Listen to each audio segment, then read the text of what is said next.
Artistii Taajuu Shurrubbee kan waggaa tokkoo fi baatii 10 dura haadha manaa isaa biyya Jarman keessatti sababa hinaaffaatiin ajjeesee ture mana hidhaatii bahuun dhagahame.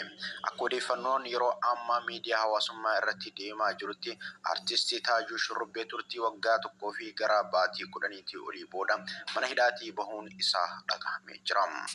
Artistii Taajuu Shurrubbee haadha manaa isaa erga biyyarraa fidatee tureen booda sababa hinaaffaatiin haadha manaa isaa kana akka ajjeese ofuma isaatii fuula miidiyaa hawaasummaa isaa irratti saaxilee kan turee fi akka harka kennatee mana hidhaa galeessa yeroo sanitti fuula miidiyaa hawaasummaa isaa Facebook irratti dubbatee kan ture yoo taatu artistii Taajuu Shurrubbee turtii yeroo dheeraa booda yeroo ammaa kana mana hidhaatii bahuun isaa ammoo karaa miidiyaa hawaasummaatiin irra deddeebiin dubbatamaa kan jirudha. Keessattuu namoonni hedduun lubbuun namaa qaaliin hanganuma gatii dhabdee biyya faranjii biyya silaa sirrii itti jabaa jedhamuttis cayyoo yookiin haadha manaa isaa san haala gaddisiisaa ta'een lubbuu ishee galaafatee hanganumatti mana hidhaatii kan bahu yoo taate addunyaa cubbuun faalamtee jirti jechuudhaan komii fi gadda itti dhagahamee ibsachaa kan jiranidha. Akkasumas namoonni artistii Taajuu Shurrubbee jaalatanii fi dinqisiifatan hedduun ammoo gammachuu isaanii kan ibsataa jiran yoo taatu dubbii walumaa galatti gara lamatti kan ajandaa taatee deemaa jirtudha. Garma kaaniin akkamitti lubbuun namaa qaaliin baatee waggaa 2 keessatti namni lubbuu namaa galaafate mana hidhaatii bahaa gaafiin jettu ka'aa kan jirtu yoo taatu gama kaaniin immoo baga Rabbi si baasee artistii Taajuu Shurrubbee jechuudhaan namoonni hedduun isaaf gammachuu ibsachaa kan jiranidha. Kanas ta'uu sana dubbiin artistii Taajuu Shurrubbee kun dubbii jajjabduu fi dubbii hinaaffaa irraa ka'uudhaan haadha manaa isaa qaalii mucayyoo Hilwaa jedhamtu lubbuu ishee baasuun kan yaadatamudha. Kun dhugaa kan ta'u taanaaniin ammoo dhiibbaa guddaa kan qabuu fi hawaasa lubbuun faalamtee jirti jechuudhaan komii fi gadda itti dhagahamee ibsachaa kan jiranidha. Akkasumas namoonni artistii Taajuu Shurrubbee jaalatanii fi dinqisiifatan hedduun ammoo gammachuu isaanii kan ibsataa jiran yoo taatu dubbii walumaa galatti gara lamatti kan ajandaa taatee deemaa jirtudha. Garma kaaniin akkamitti lubbuun namaa qaaliin baatee waggaa 2 keessatti namni lubbuu namaa galaafate mana hidhaatii bahaa gaafiin jettu ka'aa kan jirtu yoo taatu gama kaaniin immoo baga Rabbi si baasee artistii Taajuu Shurrubbee jechuudhaan namoonni hedduun isaaf gammachuu ibsachaa kan jiranidha. Kanas ta'uu sana dubbiin artistii Taajuu Shurrubbee kun dubbii jajjabduu fi dubbii hinaaffaa irraa ka'uudhaan haadha manaa isaa qaalii mucayyoo Hilwaa jedhamtu lubbuu ishee baasuun kan yaadatamudha. Kun dhugaa kan ta'u taanaaniin ammoo dhiibbaa guddaa kan qabuu fi hawaasa keessatti fuulduraaf haala baratamuu hin qabne hawaasa keessatti kan uumu yoo taatu namni nama ajjeesee hanganumatti turtii waggaa 2 keessatti kan bahu taanaaniin ilmi namaa akka hoolaa wal qalaa deemuun kan hin oolledha. Maaliif namni nama ajjeese tokko yakkamaadha.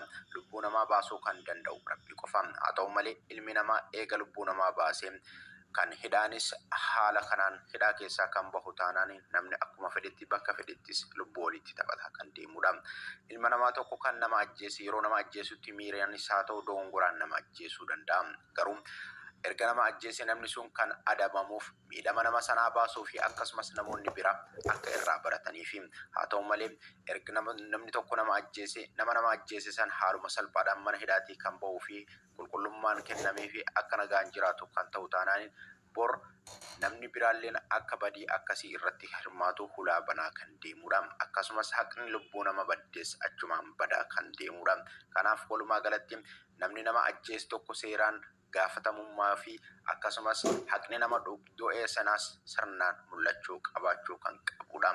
Walumaa galatti dubbiin gara seeraatii fi gara dhugaatii yookaan ilaalan taate hedduu ulfaataadha. Egaan hordoftootaa fi dhaggeeffattoota keenya nus waa'ee kana hordofne jala buune akkamitti akka artistii Taajuu Shurrubbee mana hidhaatii bahee fi haqni mucayyoo duutee hoo maal irra gaheeti kan jedhu walumaan hordofne isin biraan kan geenyu ta'a. Odeeffannoo keenya kan gara biraatti isin ceesifna turtiin keessan ammas nu faana haa ta'u. Odeeffannoo keenya kan biraatiin Itoophiyaa fi Soomaaliyaan muddama gidduu isaaniitti dhalatee tasgabbeessuuf tarkiitti mari'achuuf deemaa jiraachuun dhagahame. Muddama Itoophiyaa fi Soomaaliyaa gidduutti mudatee mariin tasgabbeessuuf ministeeronni dhimma alaa biyyoota lameenii tarkii galan.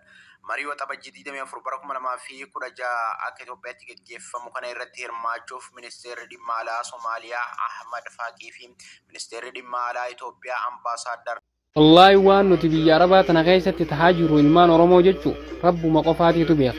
Kanaaf mucaa kana laala arabni baadiyyaa akhiraa geesse achitti bishaan ijaanii waan nama macheessaatti kannanii osoo inni kana gatan taree lafarra kaatu viidiyoo irraa waraabatan. Ijoolleen teenya ijoolleen oromoo nama beektanirraa malee baadiyyaa akka fitti hin deemne. Konsertii qopheeffannaa akka ta'e dhiyaa firooti. Maali warri Dubaay kun konsertii? No, hamba bareedduu bira deemne jenne bar.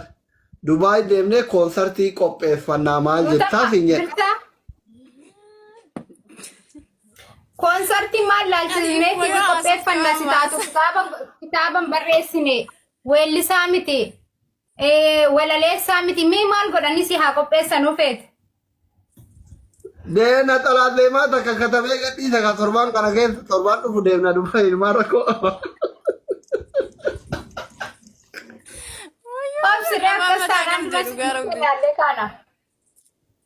Amma torbaan kana keessa na xalaat leemaa tokko gallaqqaqee torbaan dhufu mootu albuma eebbisu Dubaay hin deema. Maal jetta? Idea. Siitee ideyaan kun? Bakka handayna rakkoon hin jiru. Bareeddu maal jettaree haati seenaa eeyyamte akka malettu karallee shawwadamnaan eeyyamsiise ati akkuma Dubaay dhufu barbaadami. Asumti kootu malee isin already eeyyamte yoo as geette sanii maletti mallaakkata. Kophaa dhufa moo isii wajjin dhufu? Walumaa koota rakkoon qabu si Dubaay kennee nuti Abu Dhabii deemuu dandeenya leeni bakka baay'ee jira.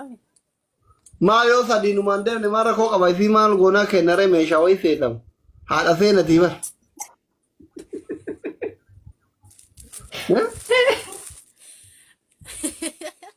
Jechuun ka nama sadiini okay. Warra